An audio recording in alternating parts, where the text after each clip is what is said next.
اعوذ باللہ من الشیطان الرجیم بسم اللہ الرحمن الرحیم نحمدہ ونصلی علی رسولہ الکریم۔ انتہائی قابل احترام سامعین و حاضرین، مجھ سے اچھے لوگوں، السلام علیکم ورحمۃ اللہ وبرکاتہ۔ دروشی پڑھ لیں۔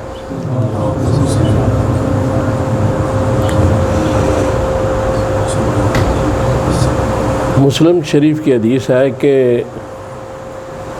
ایک شخص نے حضور سرور کائنات صلی اللہ تعالیٰ علیہ وآلہ وسلم پوچھا کہ بھلائی اور گناہ میں کیا فرق ہوتا ہے، اور بھلائی کیا چیز ہے، گناہ کیا چیز ہے؟ تو آپ نے فرمایا کہ بھلائی جو ہے وہ تیرے اخلاق ہیں،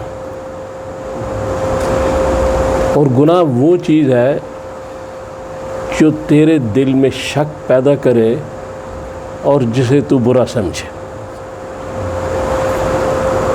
اخلاقیات کا جو مقام دین اسلام میں ہے وہ کسی دین میں نہیں ہے، اور اس کو بھلائی قرار دیا گیا۔ اور سورہ قلم کی آیت نمبر 3 میں رسول اللہ صلی اللہ علیہ وسلم کو کہا کہ آپ اخلاق کے اعلیٰ معیار پر ہیں۔ قرآن پاک ایک ایسی کتاب ہے کہ جس میں ہدایت بھی ہے، اس میں ٹالرنس، برداشت، اخلاقیات، تمام چیزیں اس کتاب میں، اور جتنے بھی جدید علوم ہیں انہوں نے زیادہ تر چیزیں وہ قرآن سے ہی آئی ہیں۔ اب چیز یہ ہے کہ یہ جو دینی تعلیم اور دنیاوی تعلیم جو ہے وہ سمجھی جاتی ہے کہ یونیورسٹیز میں، کالجز میں پڑھنا، سکولز میں، اور دینی تعلیم جو ہے مدرسوں میں پڑھنا۔ لیکن اصل مسئلہ یہ ہے کہ جب تک جدید علوم سے واقفیت نہ ہو تو پھر بعض چیزوں پر جو اس وقت پیش آتی ہیں ان پر اجتہاد ممکن نہیں رہتا۔ اور اسی طرح اگر دین کو نظام تعلیم سے نکال دیا جائے تو پھر کوئی بھی آدمی ساری زندگی اچھا انسان نہیں بن سکتا، چونکہ اچھے انسان کا جو جتنا بھی پروگرام، جتنا شیڈیول ہے وہ قرآن میں دیا گیا ہے۔ یہاں تک کہ اگر آپ نے کسی کے گھر جانا ہے تو سورہ نور میں آیت نمبر 27 میں بھی یہ بات کی گئی کہ آپ کسی کے گھر کیسے جائیں، مینرز، آداب، ایٹیکیٹس سکھائے جا رہے ہیں۔ اسی طرح احادیث کے ذریعے رسول صلی اللہ علیہ وسلم نے قرآن کو عملی جامہ پہنایا، اپنے عمل سے ہر شے کر کے دکھائی جو قرآن میں موجود تھی، لیکن اس کی عملی صورت رسول نے پیش کی۔ تو آپ اخلاق کے معیار پہ نبوت سے پہلے بھی تھے، بعد میں بھی ہمیشہ ہی رہے۔ اب چیز یہ ہے کہ جو موجودہ دور میں کوشش یہ ہوتی ہے کہ بچوں کو ڈاکٹر بنایا جائے، انجینئر بنایا جائے، بیوروکریٹ بنایا جائے، تاکہ کمائی آمدن کا ایک بہترین ذریعہ ہو جو اس وقت ہے۔ اب اس میں کوئی حرج نہیں، لیکن سوال یہ ہے کہ اگر کوئی ڈاکٹر مسلمان ڈاکٹر بن جاتا ہے یا انجینئر بن جاتا ہے یا بیوروکریٹ بنتا ہے، وہ CSP کرتا ہے، تو کیا وہ دین کو کچھ سمجھتا ہے یا نہیں؟ یعنی دین کی تعلیم سے اگر بالکل محروم ہے تو پھر اس شخص کے لیے رشوت لینا یا نہ لینا برابر ہوگا۔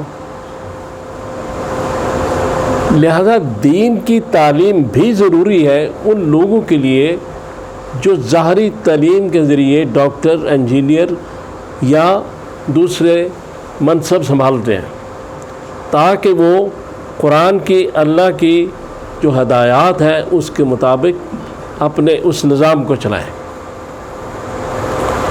اور دنیا کے علوم کی اس لیے ضرورت ہے کہ جدید ٹیکنالوجی، یہ جو چیزیں جو ہے یہ اس وقت کا ہتھیار ہیں ہر معاملے میں، ان کو حاصل کرنا ضروری ہے۔ مدرسوں میں سائنس کو زیادہ بڑھانا چاہیے اور مدرسوں کو اپ گریڈ بھی کرنا چاہیے، اور جو بھی حکومت ہو اس کو چاہیے کہ ان کو زیادہ مراعات دے، اور اس کے ساتھ یونیورسٹی، کالجز وغیرہ میں قرآن کا بھی داخلہ جاری کر دیا جائے، قرآن کو بھی وہاں ایڈمیشن دے دی جائے کالجز، یونیورسٹیز میں، اور حدیث کو بھی، تاکہ جو لوگ وہاں سے جدید علوم پڑھ کے نکل رہے ہیں وہ جدید علوم جس کتاب سے آئے ہیں اس کتاب سے بھی واقف ہیں۔ اس لیے کہ آج ہم یہ بات کرتے ہیں کہ جناب یہ چیز جو سائنس نے بنائی ہے تو قرآن میں موجود ہے، تو بات تو ٹھیک ہے، بالکل ٹھیک ہے، لیکن جنہوں نے بنائی ہے انہوں نے تو قرآن نہیں پڑھا۔ اس لیے اگر وہ قرآن پڑھ لیتے اور پھر بناتے تو شاید کچھ کمیاں جو رہ گئیں اس ٹیکنالوجی میں، جیسے گاڑیوں کی پیٹرول سے پولیوشن پیدا ہوتی، بے شمار خرابیاں آئیں، کئی چیزیں آئیں، تو اگر قرآن پڑھنے کے بعد اس میں سائنس بھی شامل کر کے یونیورسٹیز، کالجز وغیرہ یا مدرسوں میں، تو وہ اگر لوگ چیزیں ایجاد کرتے تو شاید ان چیزوں سے زیادہ بہتر ہوتی۔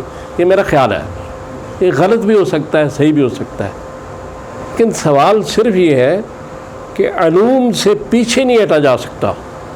جتنے بھی دنیا میں علوم ہیں وہ سارے اللہ تبارک تعالیٰ کی طرف سے آئے ہیں، ان کو سیکھنا ضروری ہے، لیکن ان کی پازیٹیوٹی جو ہے، ان کا مثبت ہونا اس چیز سے تعلق رکھتا ہے کہ دین اس میں شامل ہو، اور دین میں جو بنیادی چیز بتائی جاتی ہے وہ اخلاص ہے۔ اخلاق اپنی جگہ ہے، لیکن اخلاق ایک آدمی کا بہت اچھا ہے، گفتگو بڑی اچھی کرتا ہے، باتیں بڑی اچھی کرتا ہے، لیکن وہ جب اپنے منصب پہ بیٹھا ہے تو رشوت لے رہا ہے، تو اس کا مقصد ہوا کہ اخلاق تو ٹھیک ہے لیکن دوسرا کام تو سارا خراب ہے۔ تو اگر دین بھی ساتھ شامل ہو جائے اور اخلاص کے ساتھ اس دین پر وہ صاحب عمل کریں تو پھر دنیا بھی بہتر اور آخرت بھی بہتر۔ تو جو قرآن میں سب سے زیادہ پسند دعا فرمائی اللہ نے وہ یہی ہے، ربنا آتنا فی الدنیا حسنہ وفی الآخرت حسنہ وقنا عذاب النار۔ یعنی دنیا پہلے ہے، آخرت بعد میں ہے۔ دنیا ہوگی تو آخرت ہوگی، اگر دنیا نہیں تو آخرت کیا ہے؟ لہذا دنیا کو دین میں ڈھالنا جو ہے اس کے لیے ضروری ہے کہ جدید ٹیکنالوجی، جدید علوم کے ساتھ قرآن کو شامل کیا جائے، احادیث کو شامل کیا جائے۔ یہ رسول اللہ صلی اللہ علیہ وسلم کی بڑی محنت ہے، لیکن آج ہم اس سے بالکل بے خبر ہیں، اور اس کی ہمیں کوئی اتنی پرواہ نہیں محسوس ہوتی. بڑی یہ غلط بات ہے. ہم مسلمان ہیں تو اگر اس طرح ہم چلنا چاہتے ہیں کہ دینی اور دنیاوی جو تعلیم ہے ان میں ایک توازن ہو, ایٹیکیٹس بھی ساتھ ہوں, ساری چیزیں ہوں, آداب بھی ہوں, اور آدمی جو ہے وہ مقصد ہے ان چیزوں کے ساتھ آگے چلے. میری انفارمیشن میں ایک بات ہے, کہیں میں نے پڑھی ہے یا سنی ہے کہ فن لینڈ کی جو ملک ہے اس میں 6 سال کا جب بچہ ہوتا ہے تو اس کو داخل کیا جاتا ہے. یہاں تو ابھی 2-3 سال کا ہوتا ہے تو ہم اس کو داخل کر دیتے ہیں. 6 سال کے بچے کو 1 سال اس کو صرف اخلاقیات سکھائی جاتی, مینرز, 1 سال, اور 7ویں سال اس کی پڑھائی شروع ہوتی ہے, اور 4 سال بعد وہ اسکول سے فارغ ہو کے 4 سال بعد کالج میں, پھر آگے یونیورسٹیز میں. تو جو 1 سال کی ایتھیکل ٹریننگ ہے وہ اصحاب صفہ سے لی گئی ہے.